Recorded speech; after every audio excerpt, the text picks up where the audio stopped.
अस्सलाम वालेकुम। उम्मीद करता हूँ आप सब लोग खैर खैरियत से होंगे, ठीक ठाक होंगे, मज़े में होंगे, अच्छी ट्रेडिंग जो है वो कर रहे होंगे। तो आज हम अपना वीकली एनालिसिस करेंगे।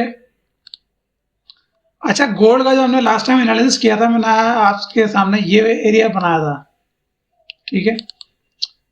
और मैंने आपसे कहा था कि जहाँ यहाँ मार्केट नीचे की तरफ ब्रेक करेगी और हमारे पास यहाँ पर जो भी सप्लाई बनेगी वो आप वहाँ से उसको सेल कर सकते हैं, ठीक है। ये मैंने पर्सनली भी ट्रेड ली थी। 2 दिन से मैं एनालिसिस कर नहीं सका था, उसका रीज़न पीसी मेरा जो है वो ख़राब हो गया था और जुम्मे को मार्केटें बंद होती हैं तो मुझे उसको रात को देके आना पड़ा और ये आज लाया हूँ मैं, ठीक है, बनवा कर। तो ये हम बना लें। तो ये हमारा एनालिसिस बिल्कुल एक्यूरेट था, बहुत अच्छा था। आप जाके लास्ट एनालिसिस देख सकते हैं इसमें, ठीक है। तो लास्ट टाइम हमने इस एरिया की बात की थी कि मार्केट जो है वो इसको अप्रोच करेगी नीचे की तरफ। अभी हम जरा चेक कर लेते हैं मार्केट के क्या हालात हैं। तो मार्केट जो है वो सेल की तरफ बढ़ती जा रही है, ठीक है। और मार्केट यहां से थोड़ा बहुत जो है, अगर हम एच वर्किंग की मैं बात करूं तो स्टिल आई बिलीव कि मार्केट यहां पर हमें एक अच्छा मूव दे सकती है। किस जगह से वो हम जरा देख लेते हैं। अगर हम यहाँ की बात करें तो हमारे पास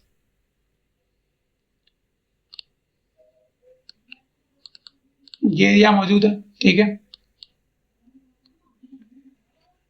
1917009, ठीक है, ये एरिया मौजूद है। और यहाँ से अगर हमें यहाँ पे कंफर्मेशन मिलती है, ठीक है, तो यहाँ तक के लिए, इस पॉइंट तक के लिए हम अगेन इसको जो है वो बाय कर सकते हैं आराम से।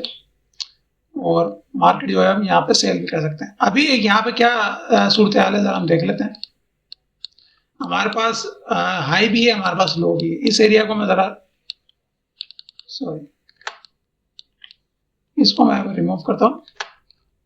सप्लाई हमारी स्टिल वैलिड है, ये हमारा जो स्ट्रक्चर स्टिल वैलिड है। अभी हमारे पास क्या अवेलेबल है, जरा हम वो देख लेते हैं। H4 में जाते हैं। H4 में हमारे पास कुछ यहाँ पर मौजूद है, बिल्कुल है, ठीक है।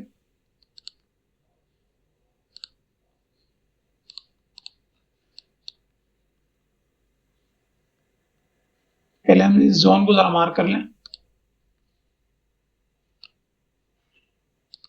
ठीक है। अब H1 में आते हैं। हमारे पास एक ये वाला एरिया बन रहा है 61 का, लेकिन मार्केट जो है वो इसको एज ए लिक्विडिटी लेकर इससे ऊपर ही क्लोज होगी, ठीक है। और 50 तक यहाँ पे तो सेल करना बेकार है, क्योंकि आपको पता है प्रीमियम प्राइस जो है 50 से ऊपर होती है, ठीक है। तो हम इस एरिया का वेट करेंगे 1956.011। मे भी मार्केट इस स्ट्रक्चर से, ये जो QML मार्केट ने बनाया हुआ है, यहां से जा सकती है, लेकिन ये वाला एरिया नहीं, बल्कि हम इस एरिया को मार्क करेंगे, जो लास्ट जो हिडन जो ये स्ट्रक्चर है मार्केट ने जो रिमूव किया है यहाँ पर, ठीक है। तो हम इसको मार्क करेंगे। इन केस मार्केट यहाँ पर आती है, इसको टकरा के आती है, या फिर वैसे ही मार्केट यहाँ आती है, तब हम देखेंगे। और बाय का सिनेरियो मैंने आपको ऑलरेडी यहाँ पर समझा दिया है, ठीक है। GBP USD की हमारी ट्रेड हिट हुई है। ये वाला एरिया आपको याद होगा, मेरे पास नहीं, मैंने विंडो चेंज कर दी तो मेरे पास उसका पुराना पड़ा हुआ नहीं होगा। आप जाके देख सकते हैं, हमने ये एरिया मार्क किया था GBP USD के अंदर, ठीक है। आज के जरा इसके हालात देख लेते हैं। सेल के अंदर ये आ चुका है, ये भी सेल के अंदर आने वाला है। हम जरा इसकी डेली हम देख लेते हैं, ठीक है।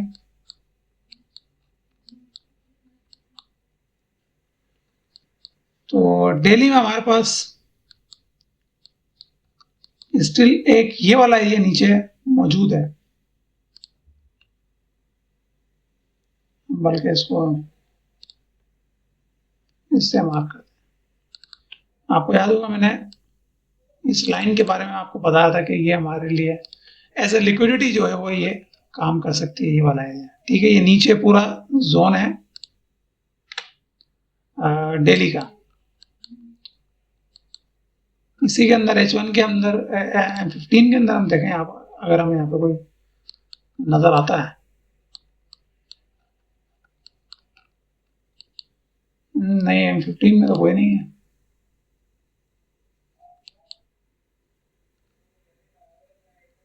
यहाँ पर भी नहीं, H1 के अंदर, H1 में हमारे पास जरूर मौजूद है, बिल्कुल नीचे तक। ठीक है, इस एरिया को हम करते हैं रिमूव। यहाँ पे हमारे लिए सेलिंग के लिए क्या अवेलेबल है वो जरा हम चेक कर लेते हैं। इसको भी रिमूव कर देते हैं। ठीक है, सबसे पहले हम स्ट्रक्चर फाइंड करेंगे कि हमारे पास स्ट्रक्चर क्या है। आप याद रखें कि मार्केट ने ब्रेक ऑफ स्ट्रक्चर भी किया हुआ है और चेंज ऑफ कैरेक्टर भी किया हुआ है। इन केस मार्केट अगर इसको ब्रेक नहीं कर पाती है तो मार्केट ने फिर ऊपर ही जाना है, क्योंकि हमारे पास ऑलरेडी डिमांड जोन लास्ट बचा है डेली का। इसके अंदर भी मार्केट काफी टाइम तक रह सकती है। हमारे पास इस वक्त स्ट्रक्चर जो मौजूद है,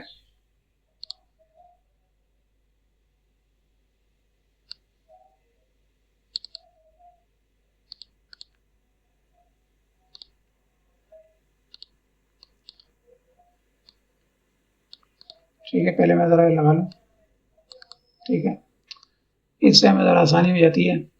एक स्ट्रक्चर तो मार्केट ऑलरेडी ये वाला हिट कर रही है 50 का, हमने इसके ऊपर ही देखना है। इसके ऊपर हमारे पास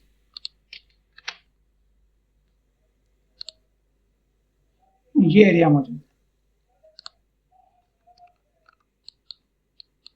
ठीक है, इसको रिमूव करते हैं। फिलहाल मार्केट इसके ऊपर आएगी जब हम देखेंगे।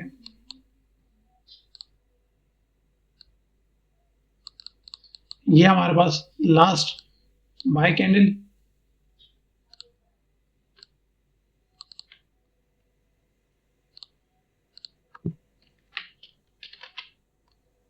ब्रेक ऑफ स्ट्रक्चर, ये एरिया हमारे पास 1.22629। ठीक है, ये हमारे पास सेल के लिए मौजूद है। यूरो यूएसडी देख लेते हैं। यूरो यूएसडी हमारे पास ये वाला एरिया हिट नहीं हुआ, ये 50-50 में है, लेकिन ये भी सेल के अंदर आएगा। इकोनॉमिक कैलेंडर जरा हम देख लें कि कोई न्यूज तो नहीं है।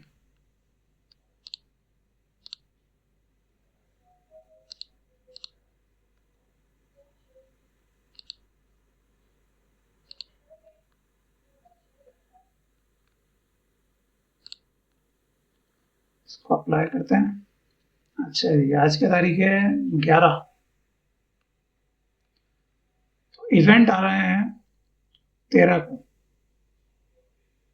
ठीक है, यूरो यूएसडी की हमारे पास वही 14 नवंबर जो हमने लास्ट टाइम बात की थी कि मार्केट इन्फ्लेशन रेट पे जब आएगी तब ये हमें डॉलर जो है वो ज़रा वीक होता नज़र आएगा। आपको याद हो हमने लास्ट एनालिसिस में इसके हवाले से बात भी की थी। यहाँ पे भी सेम सूरत हाल है, लेकिन मार्केट ने पहले इसको ब्रेक किया। ठीक है, और फिर इसको भी मार्केट ने तकरीबन ब्रेक कर दिया। यही हमारे लिए एज अ स्ट्रक्चर काम करेगा। इसको हम ठीक है यहाँ लगा देते हैं। सेम जीबी यूएसडी की तरह हमारे पास एरिया अवेलेबल है।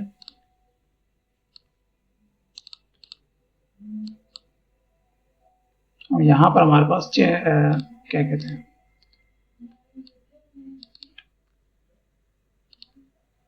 High low and high. Intra trend में जो है हमारे पास चेंज ऑफ कैरेक्टर है, अदरवाइज हमारे पास अगर ये जब तक ब्रेक नहीं होगा, ब्रेक ऑफ स्ट्रक्चर नहीं होगा। ठीक है।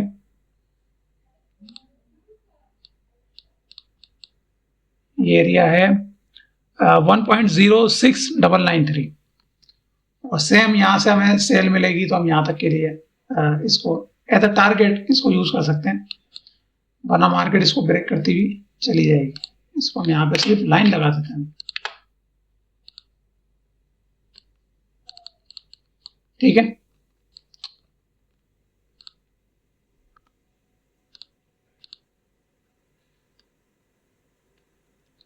और कोई कर लें,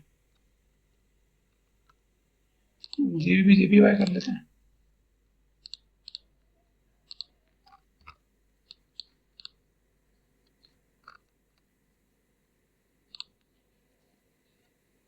इसके सेंटिमेंट बाय में, ठीक है। और हमें यहाँ पे नजर भी आ रहा है। अच्छा, मुझे एक और बात भी करनी थी, काफी लोगों ने कमेंट किया हुआ था कि हमें कंफ्यूजन होती है इस सेंटिमेंट से, और विदाउट सेंटिमेंट जो है उनकी ट्रेडिंग बेहतर होती है। तो ये बात बिल्कुल एक सच्चाई है, अच्छी बात है, लेकिन आपको कंफ्यूजन उस वक्त होगी जब आप कुल जमा सेंटिमेंट को कर लेंगे। मैंने हमेशा एक बात कही है आपसे कि सेंटिमेंट हो या फिबोनाची हो या कोई भी ऐसा टूल जो आप यूज करते हैं other than your technical analysis, other than your naked eye analysis, मैं इसको कहता हूं कि आपको आंखों से जो दिख रहा है उसके अलावा जो भी आप यूज करते हैं वो एक एक्स्ट्रा कंफर्मेशन के तौर पर है। अब मैंने यहाँ पर चेक किया जीबीबी यूएसडी बाय में, ठीक है। अब मैंने चेक किया चार्ट के ऊपर मुझे क्या दिख रहा है, चार्ट में मुझे बाय दिख रहा है, सही है। तो मेरे लिए क्या हो गया, एक कंफर्मेशन बढ़ गई, साइकोलॉजी का इफेक्ट पड़ता है, एक कंफर्मेशन मेरे लिए बढ़ गई। अगर ये बाय के अपना सेल के अंदर होता और मार्केट मुझे यूं दिख रही होती तो मैं इसको बंद कर देता, इसको फॉलो ही नहीं करता। मुझे वो फॉलो करना है जो मुझे यहाँ पे नजर आ रहा है, ठीक है। अब मैंने चेक कर लिया बाय के अंदर, अब मैं कंफर्म क्या करूंगा, ये हमने चेक कर लिया बाय में, मैं कंफर्म करूंगा कि सप्लाई पे तो नहीं खड़ा। ये देखें मार्केट सप्लाई पे खड़ी है, मैं बिल्कुल अंधा बन के इसके ऊपर एतमाद नहीं कर लूंगा कि इसने बाय कहा है तो इसने बाय में जाना। इसका तरीका है पूरा एक कि किस तरीके से आपने इसको देखना। मैंने सेंटीमेंट के ऊपर वीडियो बनाई हुई है, वो आप जाके देखें, उसको कंबाइन करें अपनी स्ट्रेटेजी के साथ, तब आपको ये फायदा देगा, अदरवाइज आप इसी तरह कंफ्यूज होते रहेंगे, ठीक है। अब यहाँ पे मुझे पता लग गया यहाँ पे मार्केट में सप्लाई है। अब यहाँ पे ये जितना मर्जी बाय कहता रहेगा, मैं होशियार रहूंगा, मैं होशियार रहूंगा कि यहाँ से मार्केट कभी भी सेल के अंदर जा सकती है, ठीक है। यहाँ पर हमारा सप्लाई है। अब यहाँ तक के लिए मुझे सेंटिमेंट भी दिख रहा है कि भाई बाय है, मुझे यहाँ से ट्रेंड भी दिख रहा है कि बाय है, तो मैं एक कॉन्फिडेंस के अंदर हूँ कि मार्केट जो है वो अब ज्यादा चांसेस मार्केट के बाय के ही हैं, ठीक है। अब देखिए मार्केट इस हाई को टच करेगी। अब आपको याद होगा यहाँ कहीं थी जब मैंने कहा था कि मार्केट इसको इसकी तरफ बढ़ेगी, जब भी सेंटिमेंट इसके बाय में थे, ठीक है। अब हमें एक कंक्लूजन देखना है कि हमने बाय कहाँ से करनी है। भाई बाय में तो है, लेकिन बाय करनी कहाँ से, तो उसके लिए आप स्ट्रक्चर यूज कर सकते हैं, फिबोनाची यूज कर सकते हैं, कुछ भी यूज कर सकते हैं। H4 में आएंगे, मुझे यहाँ पे एक स्ट्रक्चर नजर आ रहा है, ये वाला, ठीक है। स्ट्रक्चर के ऊपर भी लेवल ट्रेडिंग के ऊपर मैंने अलग से वीडियो बनाई हुई है। हमने इसके ऊपर सेल ढूंढनी है, इसके नीचे बाय ढूंढनी है। ये हमारे लिए इक्विलिब्रियम जो बीच का रास्ता होता है वो तैयार करता है, ठीक है। अब ये तो हमें पता लग गया स्ट्रक्चर है, यहाँ पे लिक्विडिटी है मुझे, तो हमारे पास नीचे डिमांड है, हम बाय कर रहे हैं तो हमारे पास डिमांड है, तो हमें नजर आ रही है कि यस हमारे पास डिमांड मौजूद है, ठीक है। हम कभी भी, मैंने आपको ये कभी भी नहीं कहा कि यहाँ से आप बाय करें या सेल करें, आप मेरी जितनी वीडियो उठा के देख सकते हैं, देख लें, ठीक है। 183.63, तो इस तरीके से जब आप काम करेंगे ना तो आप कंफ्यूज नहीं होंगे। आप सेंटिमेंट को क्या है, आप इंटरेस्ट रेट, आप जो मर्जी वॉल्यूम वगैरह जो मर्जी करना चाहते हैं आप एज अ कंफर्मेशन टूल कर सकते हैं, लेकिन आपकी जो एग्जीक्यूशन होनी चाहिए वो आपकी स्ट्रेटेजी पे होनी चाहिए। सेंटिमेंट कोई स्ट्रेटेजी नहीं है, ठीक है। इसको आप सिर्फ कंफर्मेशन के, अगर जो लोग एज अ स्ट्रेटेजी काम करते हैं वो ज़ाहिर कंफ्यूज भी होंगे और वो इसके हवाले से जो है वो धोखा भी खाएंगे। ठीक है, तो ये मैं अपने पर्सनल एक्सपीरियंस से मैं आपको बता रहा हूँ, मैंने क्योंकि टेस्ट किया हुआ है इसको। क्यों बिल्कुल आप ब्लाइंडली इसको फॉलो करेंगे, आपके ऐसे एलिट होंगे, अच्छी ट्रेड भी मिलेंगी, लेकिन ज़्यादातर ऐसा आपके ऐसे एलिट होंगे क्योंकि आपने पूरी साइकोलॉजी नहीं समझी इस चीज़ की। ठीक है, तो अगेन फॉलो उसको करना है जो आपको दिख रहा है, जो आपकी स्ट्रेटजी है। अगर ये एक्स्ट्रा थिंग है, ये एक्स्ट्रा चीज, अगर सेंटीमेंट आपकी स्ट्रेटजी को सपोर्ट कर रहा है, ठीक है, तो मैं सेंटीमेंट को हावी नहीं करता। मैं देखता हूँ कि भाई मेरी स्ट्रेटजी को, एसएमसी को सेंटीमेंट सपोर्ट कर रहा है, ठीक है, नहीं कर रहा, आप इस चीज से गवाह। हमने सेंटीमेंट के अगेंस्ट भी ट्रेड लिए और वो कामयाब गई है। क्यों? क्योंकि हमारी स्ट्रेटजी उसको अलाउ कर रही थी। सेंटीमेंट हमने कई दफा देखा ही नहीं है, उसके बगैर की है ट्रेड, उसके बगैर सैकड़ों वीडियो पड़ी हुई है। तो एक कंफर्मेशन टूल है कि हाँ यार ये एक जो है इस तरफ मार्केट चल रही है और हमें दिख भी रहा है कि मार्केट चल रही है। अगर नहीं दिख रहा तो हम उसको फॉलो, सिंपल सी बात है, नहीं करेंगे। ठीक है, 181 नहीं 183.65 ये आप मार्क कर लीजिएगा और ये हमारा यहाँ से बाय का रास्ता होगा। ठीक है, तो आपसे मुलाकात होगी इंशाल्लाह कल। तब तक के लिए अपना ख्याल रखें। अल्लाह हाफिज।